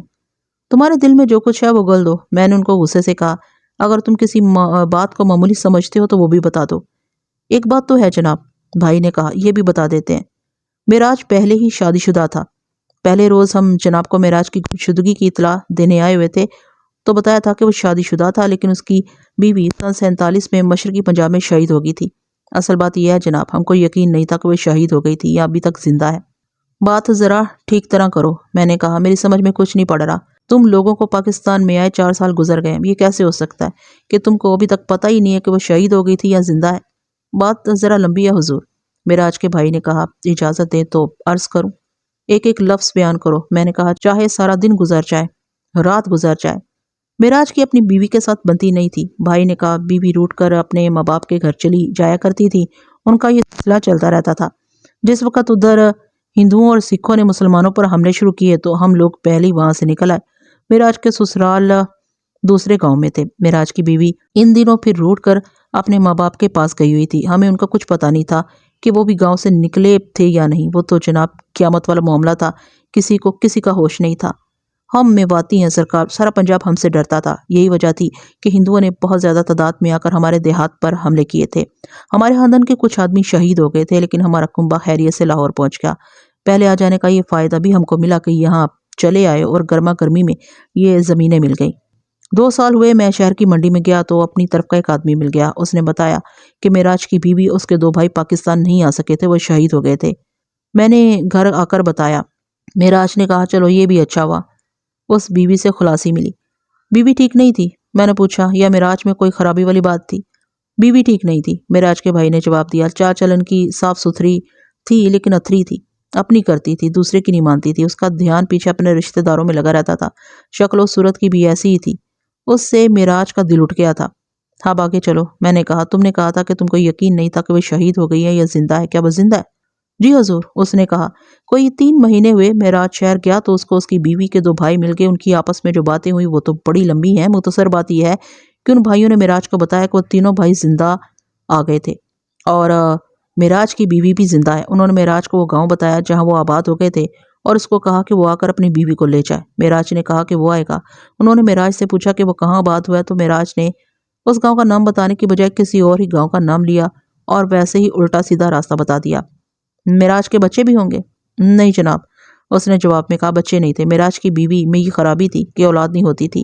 پھر اس طرح ہوا کہ معراج نے گھر آ کر ہم سب کو بتایا اور اپنا فیصلہ یہ دیا کہ وہ اپنی بیوی کو گھر نہیں لائے گا، اور اگر اس کے بھائی پھر مل گئے تو ان کو کہہ دے گا کہ میں نے اس کو طلاق دے دی ہے۔ پھر وہ ملے؟ پھر حضور، اس نے کہا، وہ اس طرح ملے کہ ایک روز اچانک ہمارے گھر آ گئے۔ انہیں ہماری جان پہچان کا ایک آدمی مل گیا۔ اس نے ان کو ہمارے گاؤں کا نام اور راستہ بتا دیا تھا۔ انہوں نے کہا کہ معراج ان کی بہن کو اپنے گھر لے آئے۔ معراج نے صاف فیصلہ سنا دیا کہ میں تمہاری بہن کو 3 طلاق دیتا ہوں۔ اس پر وہ تینوں بھائی بہت تڑپے۔ انہوں نے گالی گلوچ بھی کی۔ اس پر ہم کو بھی غصہ آ گیا۔ ہم نے ان کو کہا کہ تم ہمارے گھر میں بیٹھے ہوئے ہو اور ہمارے مہمان ہو، گالیاں نہ دو اور ہم سے عزت کراؤ۔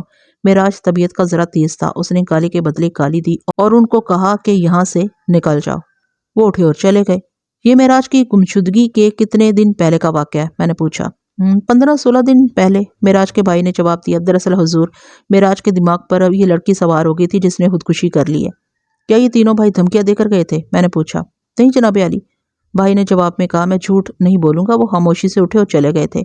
مجھ کو یاد ہے، معراج کے باپ نے کہا۔ درمیانہ بھائی دروازے میں نکلتے رک گیا تھا اور اس نے پیچھے مڑ کر کہا تھا کہ پھر سوچ لے معراجے۔ معراج نے اس کو کہا تھا، سوچ لی ہے، پھر کبھی اس گھر میں قدم نہ رکھنا۔ میری نظر میں یہ 3 اور مشتبہ تھے۔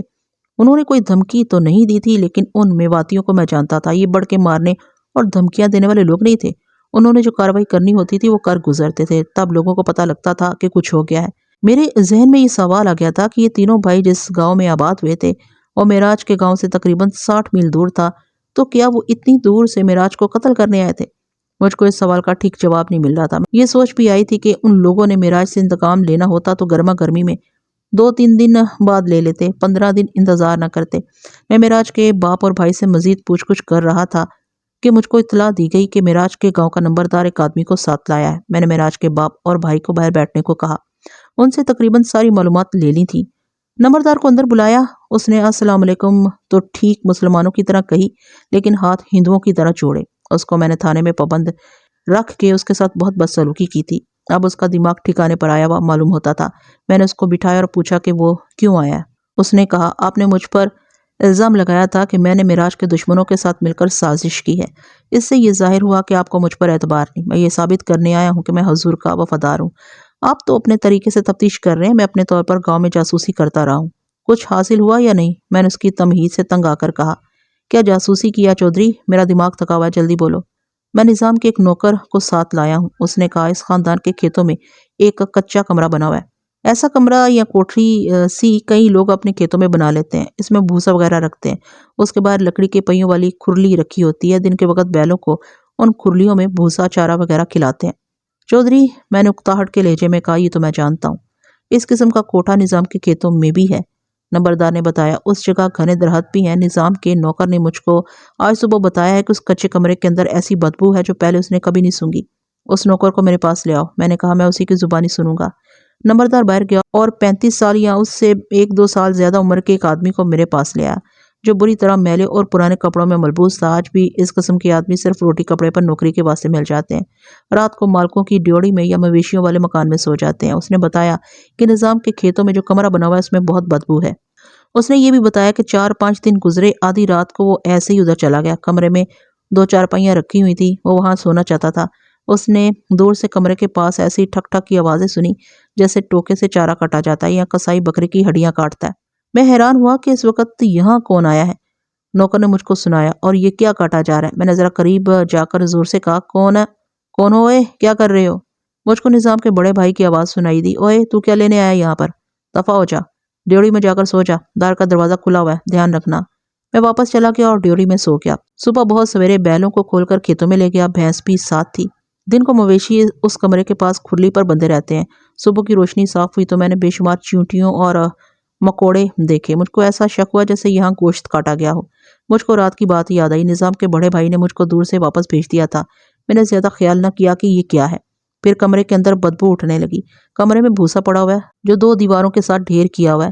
میں نے ایک دیوار کے ساتھ جس طرف بھوسا کم ہے بھوسا ہٹایا، بدبو وہیں سے آتی تھی۔ وہاں میں نے کھڈا دیکھا، وہاں بھی چیونٹیاں اور کیڑے مکوڑے دیکھے۔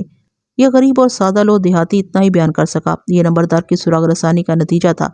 یہ اتفاق کی بات تھی کہ اس کو اس نوکر سے یہ بات معلوم ہو گئی تھی۔ نمبردار پر میں نے جو الزام لگایا اور جس پر اس کو تھانے میں بٹھا لیا تھا، اس کی نمبرداری کے واسطے خطرناک تھا۔ وہ مجھ کو خوش کرنے کی غرض سے سراغ رسانی کرتا رہا تھا۔ میں نے نوکر کو باہر بھیج دیا اور نمبردار سے پوچھا کہ اس کو کیا شک ہے۔ اس کو ابھی معلوم نہیں ہوا تھا کہ معراج کے جسم کے کچھ حصے ملے ہیں۔ حضور انور، نمبردار نے کہا، مجھ کو کوئی خاص شک نہیں ہے لیکن معاملہ شک والا ہے۔ اس نوکر نے مجھ کو بدبو کی بات سنائی تو میں وہاں گیا۔ وہاں نظام کا ایک بھائی موجود تھا۔ وہ نہ ہوتا تو میں کمرے کے اندر جا کر دیکھتا۔ میں دوسرے دن سورج نکلنے سے پہلے وہاں پہنچ گیا۔ وہاں جا کر میں نے نظام کے بھائیوں کو بلایا، وہ 2 تھے۔ نمبردار کو بھی بلایا۔ ان کے آنے تک میں کمرے میں نہیں گیا، وہاں بہت بری بدبو تھی۔ نمبردار پہلے آ گیا۔ حضور انور، نمبردار نے میرے کان میں کہا، اس غریب نوکر کا خیال رکھنا، یہ دونوں بھائی اس کو اڑا دیں گے۔ فکر نہ کرو چودھری، میں نے اس کو تسلی دی، میں اس کو کسی اور گاؤں میں نوکری دلا دوں گا۔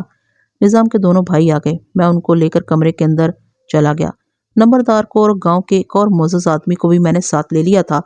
ایک دیوار کے ساتھ بھوسا ذرا کم تھا۔ میں نے وہاں پاؤں رکھا اور نظام کے بھائیوں کو کہا کہ یہاں سے بھوسا ہٹا کر فرش ننگا کریں۔ انہوں نے میری طرف دیکھا۔ مجھ کو ان کے چہروں پر جو تبدیلی نظر آئی وہ ہر کسی کو نظر آ سکتی تھی۔ وہ بت بن کر کھڑے رہے۔ سنا نہیں کیا کہا ہے میں نے؟ یہاں تو کچھ نہیں ہے جناب، ایک بھائی نے کہا۔ اس کی زبان کانپ رہی تھی۔ پھر کہاں کچھ ہے؟ میں نے پوچھا۔ دونوں بھائی تو جیسے کھڑے کھڑے مر گئے تھے۔ ان کی اس حالت سے مجھ کو جو شک ہوا وہ پکا تھا۔ میں نے نمبردار کی طرف دیکھا۔ تھانیدار صاحب نے تم کو جو حکم دیا وہ مانو، نمبردار نے ان کو کہا۔ دونوں بھائی اس طرح آگے بڑھے جیسے ان کو معلوم تھا کہ وہاں بھوسے کے نیچے سانپ ہے جو ان کو ڈس لے گا۔ ان کا یہ انداز مجھ کو بتا رہا تھا کہ میرا معمہ حل ہو گیا ہے۔ وہ جگہ جہاں سے بھوسا ہٹانا تھا صرف 4-4.5 قدم آگے تھی، مگر ان 2 جوان آدمیوں کے واسطے یہ فاصلہ 100 قدم ہو گیا۔ آخر وہاں سے بھوسا ہٹا اور ہم سب کو اس جگہ ایک گڑھا نظر آیا جو 2 فٹ سے زیادہ گہرا تھا۔ اس کی لمبائی تقریباً 4 فٹ تھی۔ وہاں چیونٹیاں اور کیڑے مکوڑے بے شمار تھے اور بدبو ناقابل برداشت تھی۔ میں نے نمبردار گاؤں کے معزز آدمی کو گڑھا دکھایا۔ یہاں کیا تھا؟ میں نے نظام کے بھائیوں سے پوچھا۔ دونوں کے چہروں کے رنگ لاشوں جیسے ہو گئے اور ان کے جسم آہستہ آہستہ کانپ رہے تھے۔ بتا دو، نمبردار نے ان سے پوچھا، اس گڑھے میں کیا تھا؟ دونوں نے نمبردار کی طرف دیکھا۔ میں ان کے چہروں کو دیکھ رہا تھا۔ چھوٹا بھائی جس کی عمر 16 سال تھی زیادہ بری حالت میں تھا۔ اس کے ہونٹ کانپنے لگے اور دیکھتے ہی دیکھتے اس کی ٹانگیں دوہری ہوئیں، گھٹنے زمین پر لگے اور وہ ایک پہلو پر لڑک کر بے ہوش ہو گیا۔ پانی منگوا کر اس کے منہ پر چھینٹے مارے اور منہ کھول کر پانی ٹپکایا، پھر اس کو باہر چارپائی پر ڈالا۔ وہ جلدی ہوش میں آ گیا۔ میں جانتا تھا اس پر سب سے زیادہ میرا خوف سوار ہو گیا ہے، اس واسطے میں نے اس کو اٹھا کر دوستوں کی طرح اپنے ساتھ لگا لیا۔ مت گھبرا یار، میں نے کہا، تم جیسے جوان تو دوسروں کو ڈرا دیا کرتے ہیں۔ مجھ کو بتاؤ یہ کیا معاملہ ہے؟ میں تو صرف پوچھ رہا ہوں، میں نے تم کو ہتھکڑیاں تو نہیں لگا لینی؟ واہ جی واہ، تم تو میرے چھوٹے بھائی ہو، مجھ سے نہ ڈرو۔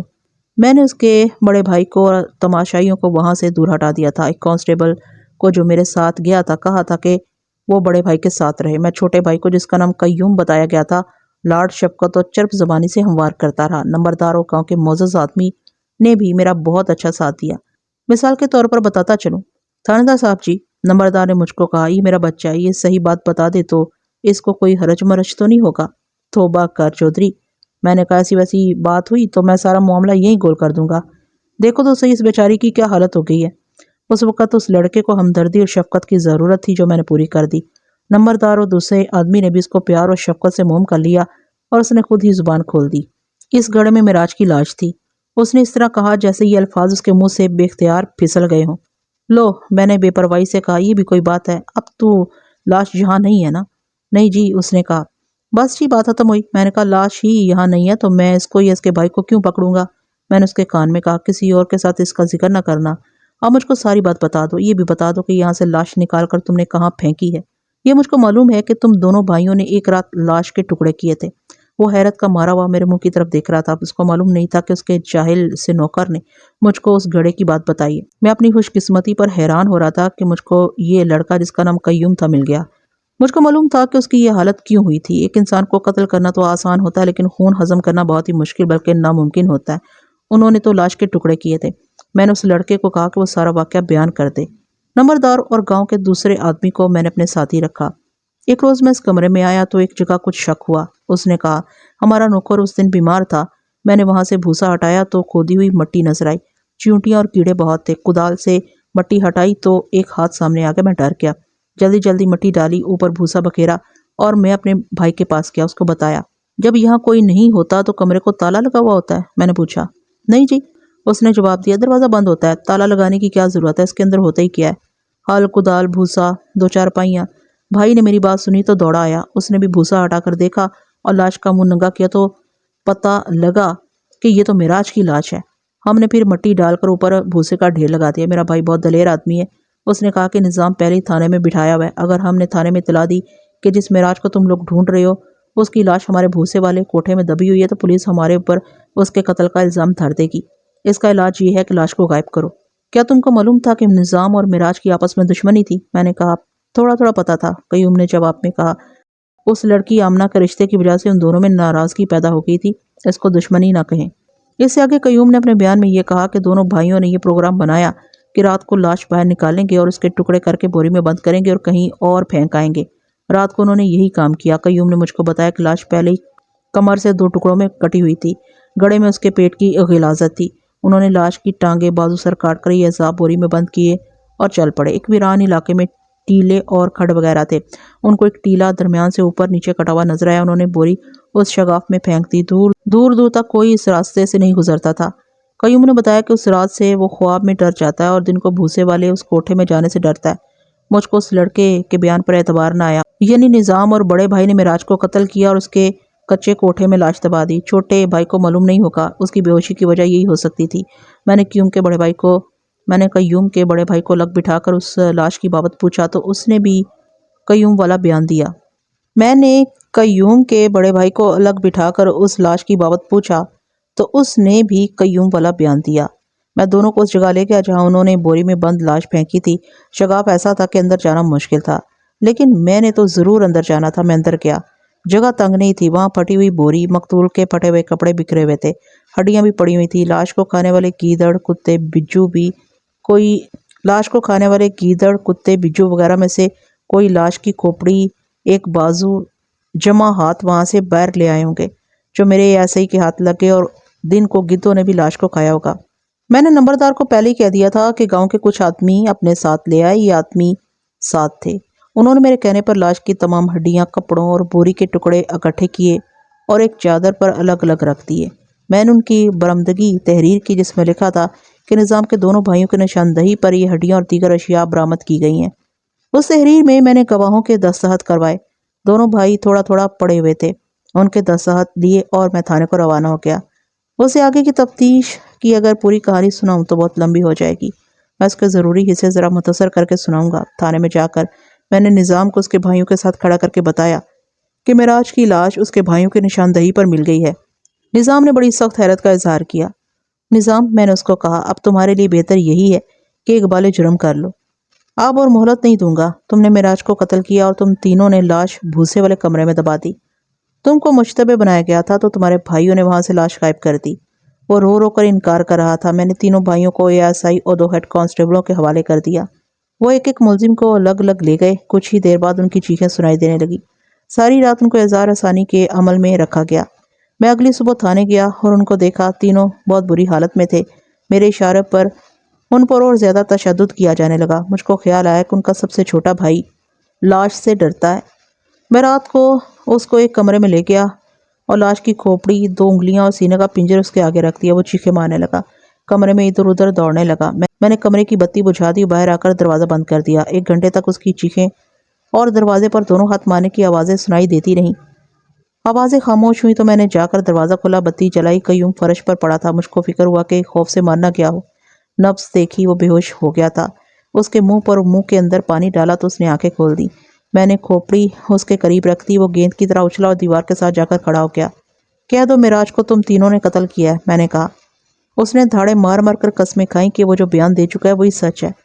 اس کے دوسرے بھائیوں کو اس حد تک اعزائیت دی گئی تھی کہ بڑے تجربے کار پتھر جیسے ڈاکو بھی بول پڑتے تھے، لیکن یہ نہیں مانتے تھے۔ مجھ کو شک ہونے لگا۔ ایک بات میرے دماغ میں آئی، اگر قاتل یہی تھے تو لاش اس کمرے میں گہری دفن کرتے یا بوری میں ڈال کر وہیں پھینک آتے جہاں انہوں نے پھینکی تھی۔